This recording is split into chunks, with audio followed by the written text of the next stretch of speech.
Françaises, Français. Nous sommes aujourd'hui le 25 novembre 2020. Mon attention a été attirée récemment par deux articles intéressants que j'ai trouvés dans la presse.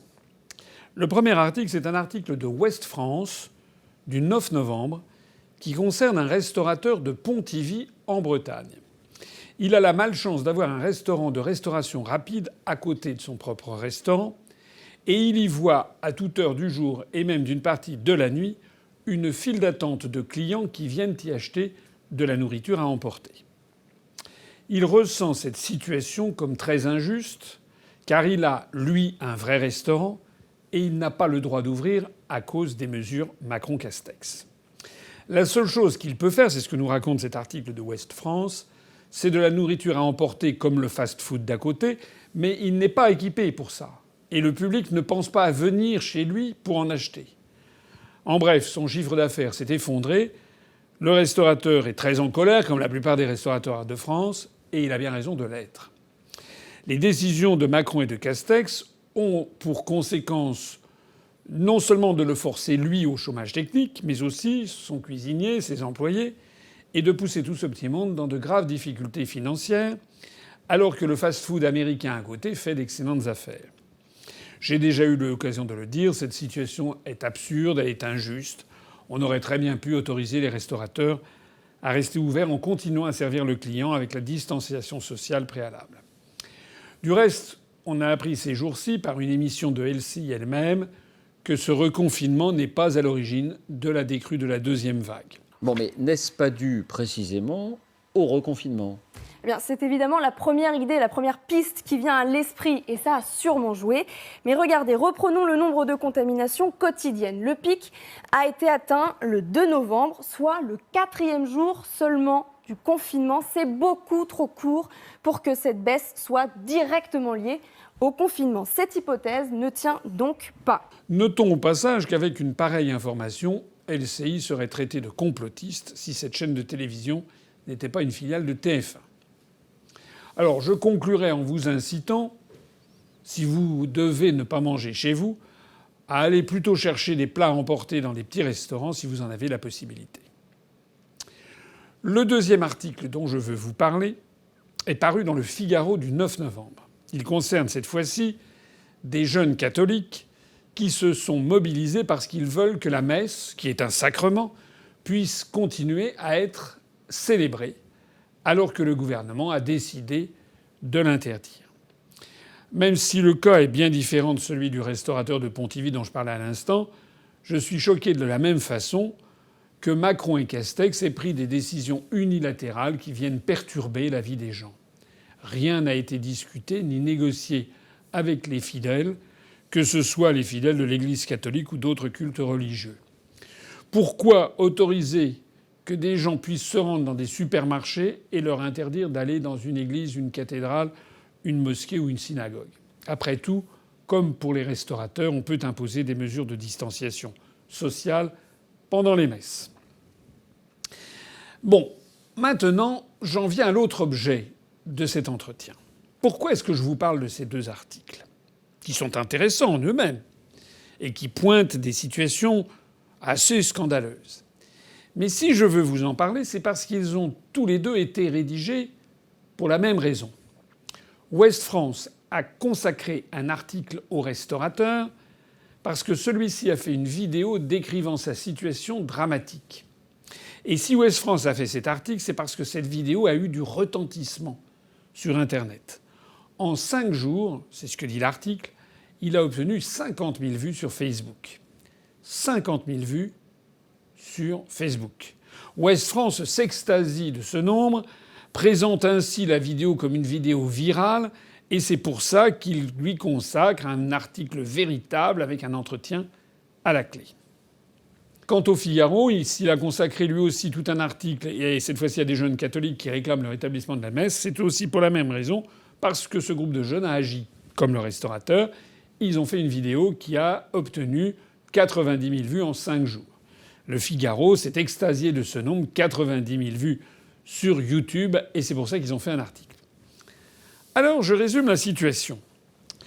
Si je comprends bien la presse française, Ouest France et Le Figaro, qui sont deux titres de la presse écrite parmi les plus importants de France, ont jugé nécessaire de rapporter à leurs lecteurs cet événement pour eux lorsqu'un particulier ou un groupe de citoyens arrive à faire une vidéo qui reçoit 50 000 vues sur Facebook ou 90 000 vues sur YouTube. Pour ces deux grands journaux, ce sont des nombres de vues spectaculaires qui justifient pleinement qu'on leur consacre un long article avec un entretien des organisateurs de ce qui a mené à ce buzz, comme on dit maintenant, une espèce de miracle d'audience. Alors il m'a semblé utile de vous présenter cette constatation et de la comparer au sort qui nous est réservé à nous, à l'UPR, et en particulier à moi-même.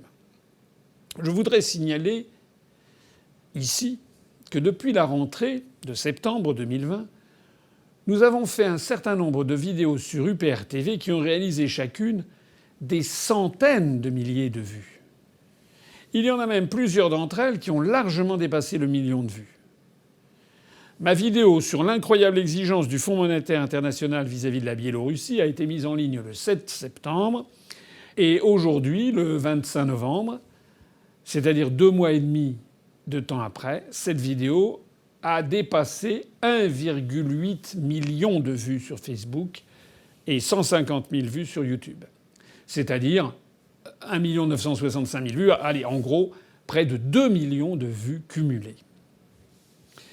Ma vidéo sur les libertés menacées, qui a été mise en ligne avec les vaccins, qui a été mise en ligne le 7 octobre, atteint aujourd'hui 25 novembre, c'est-à-dire 1 mois et demi de temps après, un peu plus de 1,3 million de vues sur Facebook et 43 000 vues sur YouTube, c'est-à-dire 1 350 000 vues environ.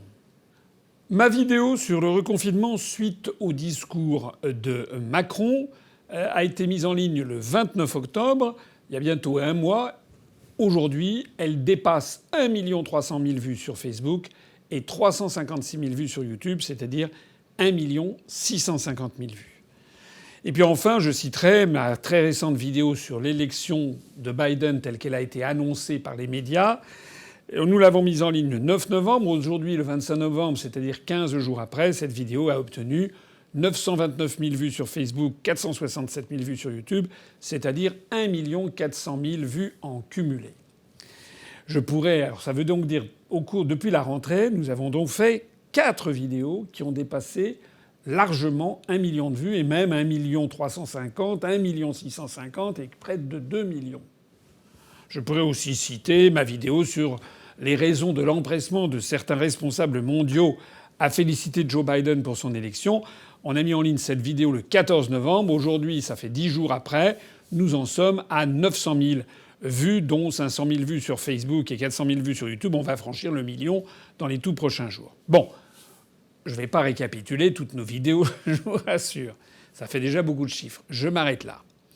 Mais je résumerai ce constat en disant simplement, vous le voyez, que nos vidéos obtiennent désormais systématiquement plusieurs centaines de milliers de vues si l'on additionne Facebook et YouTube, et que nous avons désormais, une fois toutes les 3 semaines à peu près, une vidéo qui obtient entre 1,4 million et 2 millions de vues en cumulé. Si l'on y réfléchit, cela signifie que nos vidéos obtiennent régulièrement 20 fois, 30 fois, 40 fois même le nombre de vues des vidéos que j'ai citées précédemment et qui ont été jugées des buzz suffisants pour que Ouest France ou Le Figaro y consacrent un article et un entretien. Or, je rappelle ici que depuis bientôt 14 ans que j'ai créé l'UPR, je n'ai jamais pu obtenir un entretien de fond avec une photo, des questions-réponses, ni même un entretien tout court, ni dans Ouest France, ni dans Le Figaro, ni dans la quasi-totalité des journaux et magazines français. Quelle justification les grands magazines et les grands journaux français peuvent-ils donner à un traitement aussi ouvertement déséquilibré et injuste ? Cette comparaison met en lumière de façon que je crois spectaculaire et irréfutable, cette censure féroce, muette, invisible, jamais avouée, qui nous est opposée depuis 14 ans. La stratégie implicite qui nous est appliquée par tous les grands médias du pays consiste à rendre l'UPR et à me rendre invisible au grand public. Ce n'est pas parce que les médias ne nous connaissent pas. C'est au contraire parce qu'ils ne nous connaissent que trop bien. Ils nous connaissent parfaitement. Je le vois d'ailleurs sur les réseaux sociaux, notamment sur Twitter, mais aussi sur Facebook, par les noms des gens qui y sont abonnés. Il y a un très grand nombre de journalistes de la presse française et même internationale. Donc il y a un truc. S'ils s'arrangent tous pour nous cacher aux yeux des Français, c'est parce qu'ils savent que leur rédaction en chef ne le souhaite me cacher, souhaite cacher l'UPR.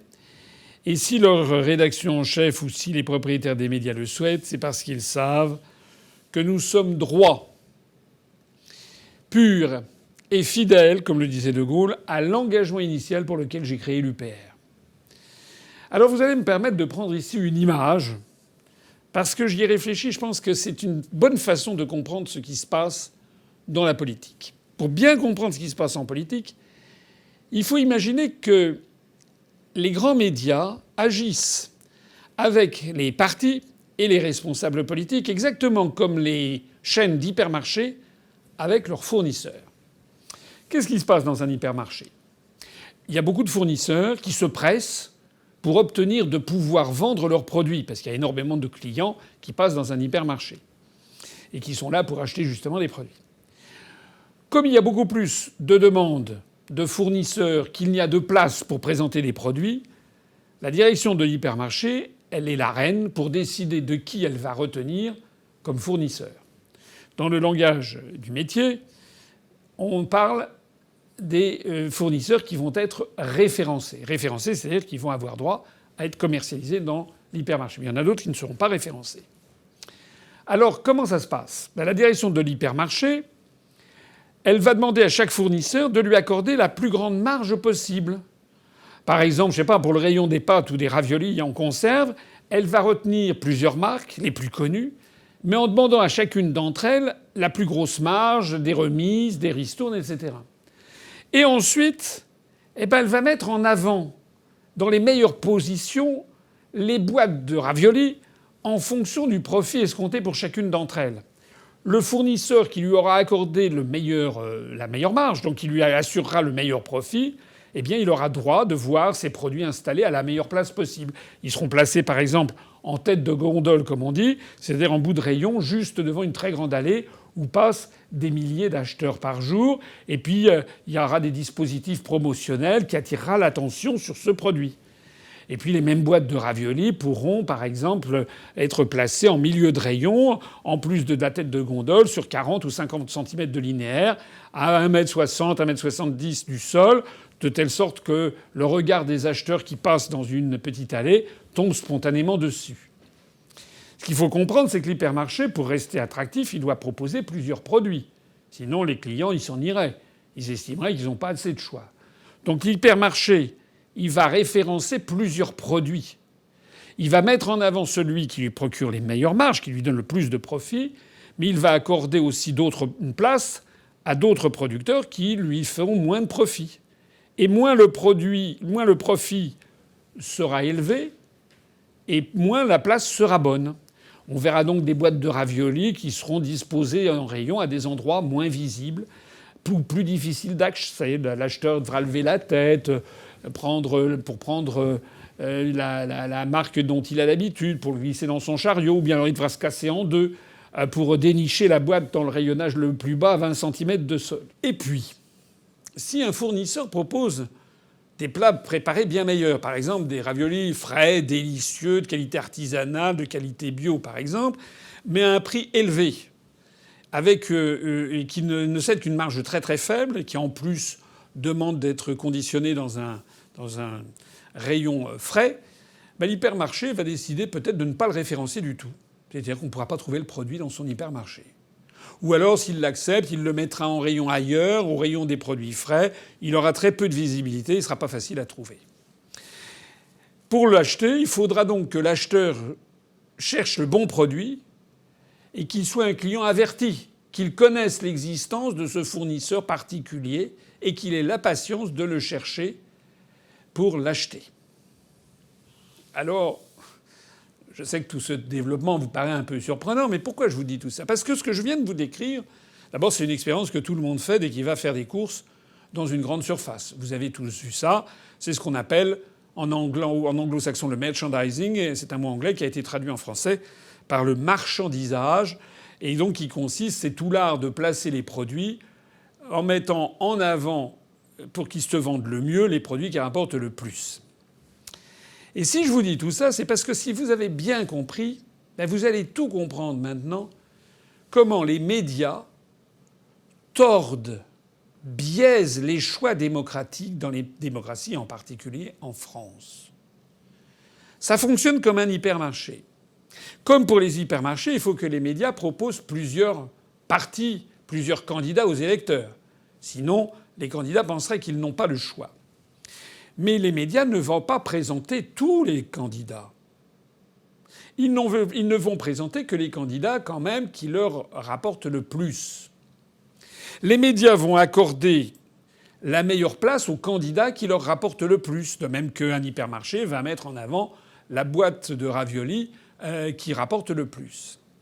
C'est ainsi que la dizaine de milliardaires qui possèdent la plupart des grands médias français ont décidé en 2016 de mettre la boîte de raviolis Macron en tête de gondole et dans les rayons avec des emplacements très visibles à la hauteur des yeux et avec des spots dessus. Parce que Macron était celui qui leur rapportait potentiellement le plus. On l'a vu d'ailleurs, puisque depuis l'élection de Macron, les très grandes fortunes françaises ont fait des progrès phénoménaux. Voilà. Donc c'était, je suis pas le premier à le dire, le candidat des milliardaires. Mais ça s'est passé comme ça, c'est-à-dire que on a mis tous les spots comme dans un supermarché, on l'a mis en tête de gondole partout. Mais il faut donner aux électeurs l'illusion qu'ils sont en démocratie et qu'ils ont le choix. Donc les médias doivent placer d'autres candidats en rayon, moins bien placés, mais il faut quand même qu'ils en placent. Et ils vont placer qui? Des candidats qui ne nuisent pas non plus à leurs intérêts, qui ne nuisent pas aux intérêts des propriétaires des médias. Donc l'opposition va être sélectionnée par les médias. C'est parce que Mme Le Pen a compris ce système que pour avoir une meilleure place en rayon, pour que la boîte de raviolis Le Pen soit plus visible, il fallait absolument qu'elle annonce haut et fort qu'elle ne fera pas sortir la France de l'Union européenne et de l'euro. Parce que pour les milliardaires qui tiennent nos médias, la sortie de l'Union européenne et de l'euro, ce serait très compliqué. Regardez ce qu'ils ont dit sur le Brexit. Ça leur causerait des soucis. Ils pourraient moins maximiser leurs profits. Ils ne pourraient pas procéder à des délocalisations industrielles pour maximiser le profit des actionnaires, etc. Donc ils ne veulent pas. Si on sortait de l'Union européenne et de l'euro, ils ne pourraient pas non plus organiser leur optimisation fiscale avec des transferts de capitaux à l'intérieur de l'Union européenne ou à l'extérieur. Si on sortait de l'Union européenne et de l'euro, on pourrait peut-être rétablir des barrières tarifaires qui gêneraient leur commerce. Donc c'est ça la raison pour laquelle, fondamentalement, vous voyez une partie et une partie seulement des candidats, par exemple à l'élection présidentielle, de la même façon que lorsque vous allez dans un hypermarché, vous ne voyez qu'une partie des producteurs de boîtes de raviolis. Alors la boîte de raviolis Mélenchon, c'est pareil. Mélenchon ne propose pas la sortie de l'Union européenne et de l'euro. Il y a beaucoup de troupes il y a beaucoup de gens chez Mélenchon qui viennent nous écouter et puis qui trouvent que les analyses que nous faisons sont quand même très intéressantes parce qu'elles sont exactes. Voilà. Tout le monde sait, monsieur Mélenchon, le premier, que son programme ne peut pas tenir la route si on ne sort pas de l'Union européenne et de l'euro. Il le sait le premier. Mais il sait aussi que s'il le dit, il ne sera pas référencé dans l'hypermarché médiatique. Donc, il se plie au diktat de l'hypermarché médiatique. Le Brexit montre aux Français à quel point le Frexit serait une erreur. De la même façon que M. Xavier Bertrand ou Mme Le Pen se sont pliés au diktat de Big Pharma en disant je vais me faire vacciner parce qu'ils veulent être référencés en rayon. Moi, je me ferai vacciner. On présente donc dans l'hypermarché médiatique des producteurs de raviolis en boîte qui sont en opposition, qui présentent une autre recette, plus pimentée, avec plus de tomates, avec de la viande de bœuf, de la viande de veau, de la viande de poulet, etc. Mais ils ont tous une particularité, c'est qu'aucun ne veut sortir de l'Union européenne, de l'euro et de l'OTAN. Et donc on a vu apparaître depuis quelques mois des boîtes de raviolis dans les rayons que l'on commence à présenter. Il y a les raviolis Hidalgo, les raviolis Jadot, les raviolis Montebourg. Monsieur Montebourg, il est là, il dit qu'il faut rétablir les frontières. Il tient un propos qu'il faut du nationalisme industriel. Et c'est une honte de laisser démanteler les fleurons industriels de la France. Mais, il est pour le maintien dans l'Union européenne et dans l'euro. Est-ce qu'on fait le Frexit ? Bah non, non. Moi, je me rappelle, je l'avais rencontré dans un salon Made in France, où il était derrière son rayon. C'est le cas de le dire, puisqu'il s'était mis à faire du miel, donc il vendait des rayons de miel, il vendait du miel. Il avait dit d'ailleurs qu'il avait complètement quitté la politique. Mais dès qu'on abordait la question de l'Union européenne, de l'euro, c'était là d'un seul coup le rideau de fer qui tombait. Là, on rigolait plus, on n'en parlait plus. Mais malheureusement, je ne débat pas parce que je ne suis pas dans le débat politique. Je suis maintenant à la tête de plusieurs entreprises. Mais vous savez qu'on est d'accord de A à Y. Mais le point Z, c'est là où ça bloque.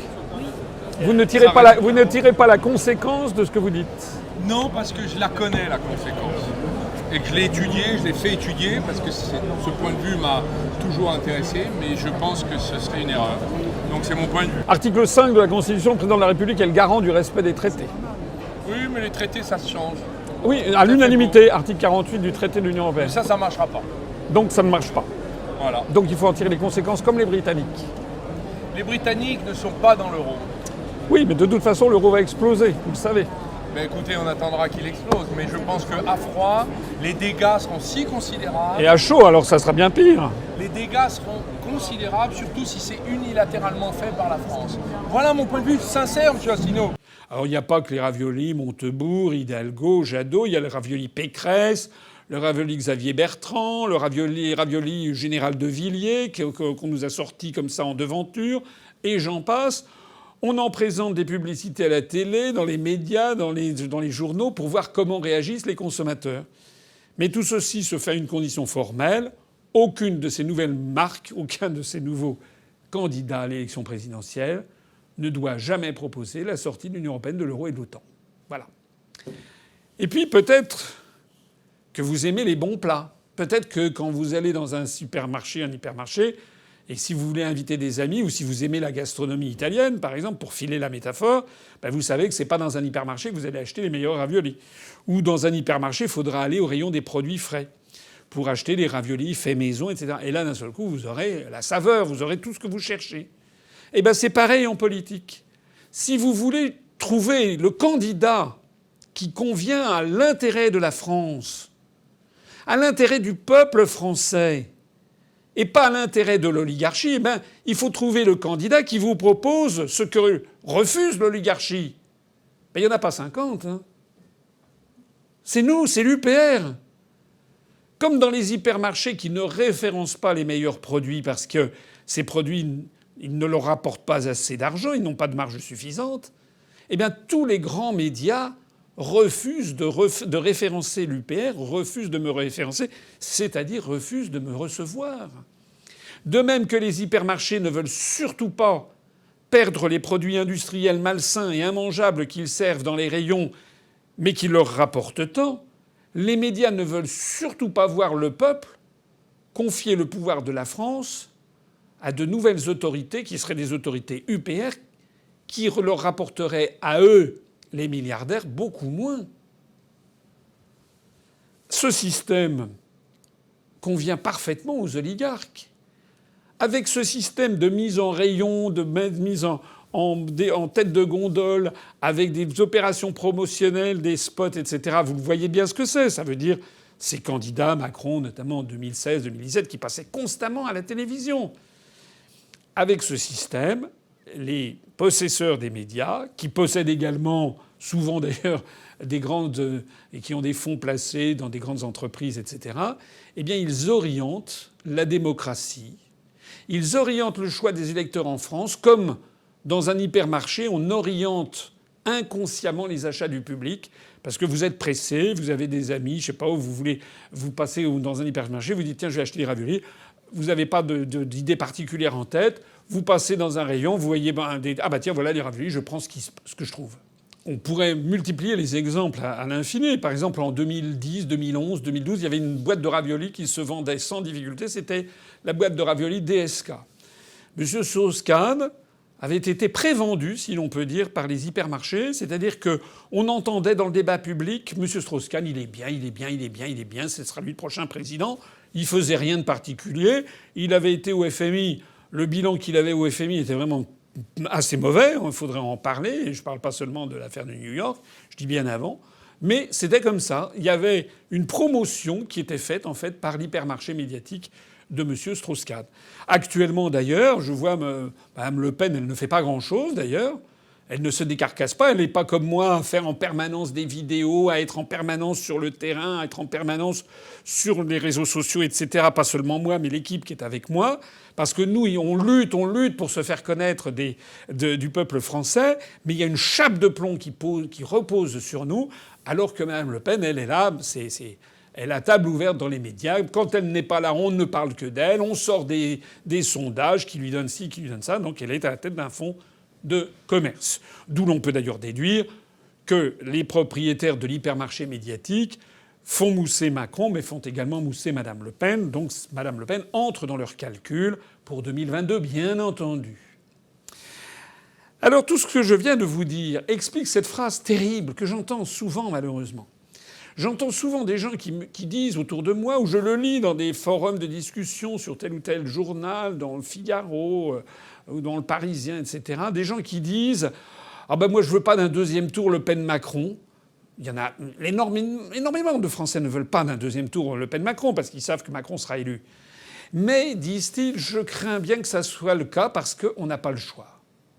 J'ai vu des gens qui disent « Bon, moi j'aime pas Macron, mais qu'est-ce que vous voulez, il n'y a personne d'autre ». Mais si, vous avez le choix. Revenons à notre restaurateur dont je parlais au début de cette petite vidéo. Les gens qui ont faim, s'ils ne réfléchissent pas, ils vont vers la facilité. Ils voient, je sais pas, un M jaune, vous voyez ce que je veux dire, un McDo, ils disent ah tiens voilà j'ai faim, je vais au McDo. Pourquoi ça ? Parce que c'est la facilité, parce qu'ils réfléchissent pas. Ils savent qu'ils vont aller là, ils vont avoir un choix, mais ça sera un faux choix. Entre un hamburger avec ou sans bacon, ou bien des nuggets de poulet avec une sauce barbecue, une sauce curry et des grandes frites. Voilà. Et ils auront le sentiment d'avoir eu le choix. Mais c'est pas la vie, c'est pas le choix, c'est pas ça le vrai choix. Le vrai choix, il n'est pas dans un restaurant fast-food. Tout le monde sait bien qu'il y a bien meilleur ailleurs. Par exemple, je sais pas, un petit potage de légumes à l'ancienne, ou bien des œufs en meurette à la bourguignonne délicieux, ou un tourne d'eau de viande de Salers, mais ça c'est dans un petit restaurant, une brasserie. Mais encore faut-il y réfléchir, encore faut-il se prendre par la main, encore faut-il prendre sur soi de délaisser la malbouffe et d'aller chercher des produits de qualité pour manger. Eh bien c'est exactement pareil en politique. Arrêtez de penser que vous n'avez le choix qu'entre le hamburger Macron, les nuggets Le Pen, les tenders Jadot et une grande part de grandes frites Mélenchon. Il y a bien meilleur ailleurs. Et ce bien meilleur ailleurs, il est là, sous vos yeux. C'est l'UPR. Et qu'est-ce qui me permet de le dire et de l'assurer ? C'est que justement, les grands médias ne veulent pas nous référencer dans leur fast-food politique. Les grands médias, ils nous invisibilisent.